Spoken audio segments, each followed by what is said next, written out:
আর মনে হয় না আমাদের কয়েকজন যদি ইলেকশন অবজারভার যায় তারা গিয়ে কি রোহিঙ্গার মতো ইস্যু ডিসকাস করে কোনো ধরনের কোনো ফল অর্জন করতে পারবে।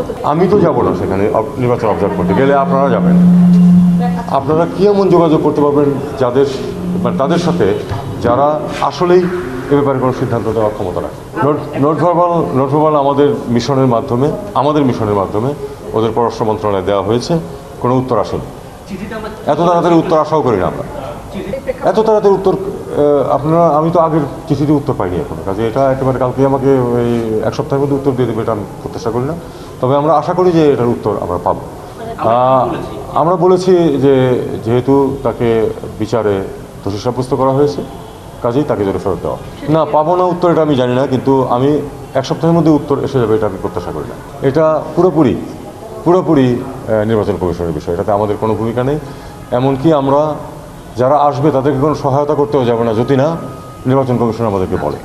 আমি মনে করি না এই কমার্শিয়াল একটা ডিলের উপরে আমাদের সার্বিক সম্পর্ক নির্ভরশীল হবে। অবশ্যই রাষ্ট্রদূত চেষ্টা করবেন যেন তার দেশের যেই ব্র্যান্ড আছে সেটা বিক্রি হয়, এটা স্বাভাবিক, এটা তার দায়িত্ব।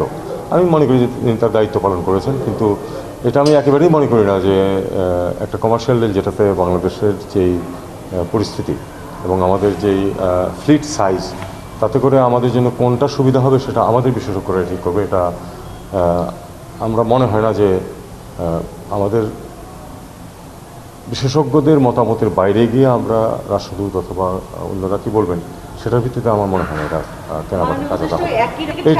এটা ঠেকানোর একটাই উপায়, সেটা হলো নিজেদের ঘর সামলানো, এবং সেটা আনফর্চুনেটলি আমার হাতে তো না। কাজে আমি শুধু বলতে পারি, এবং যেটুকু বলেছি এটাই তো সাধারণত সরকারের থেকে কেউ বলে না। আমি কিন্তু স্পষ্টভাবে বলেছি দোষটা আমাদেরকে দেখতে হবে যেন আমরা এরকম মিথ্যা কাগজপত্র না দিই। প্রত্যেকটি দেশে আমাদের এই সমস্যা হচ্ছে শুধু এই কারণে। এটা নিয়ে আমাকে জিজ্ঞেস করে লাভ নেই, এটা আপনি ল মিনিস্ট্রিকে জিজ্ঞেস করেন, এটা আপনি কোর্টকে জিজ্ঞেস করেন। মালয়েশিয়ার প্রধানমন্ত্রী প্রেসিডেন্টের সাথে দেখা করেছে, অবশ্যই এটা তো মানে এটা একটা স্টেট ভিজিটের, এটা হলো ফরম্যাটের মধ্যে পড়ে, কাজে এটা করতে হবে। এই বিষয়ে আমি কোনো কথাই বলবো না, কারণ আমার ক্লিয়ার নেই আসলে। নির্বাচন কীরকম হবে না হবে ব্যাপারে আমার মনে হয় প্রফেসর ইউনূস স্পষ্ট ধারণা দিয়েছেন। বাকিটুকু নির্বাচন কমিশনের বিষয়, এ ব্যাপারে আমাকে আসলে জিজ্ঞেস করে লাভ নেই। তবে উনি আসলে নির্বাচন উপলক্ষে তারা পাঠাবেন, অবজারভার পাঠাবেন, এবং বাংলাদেশের নির্বাচন খুবই সুষ্ঠুভাবে অংশগ্রহণমূলকভাবে শেষ হবে, এটাই আমরা বিশ্বাস করি। এবং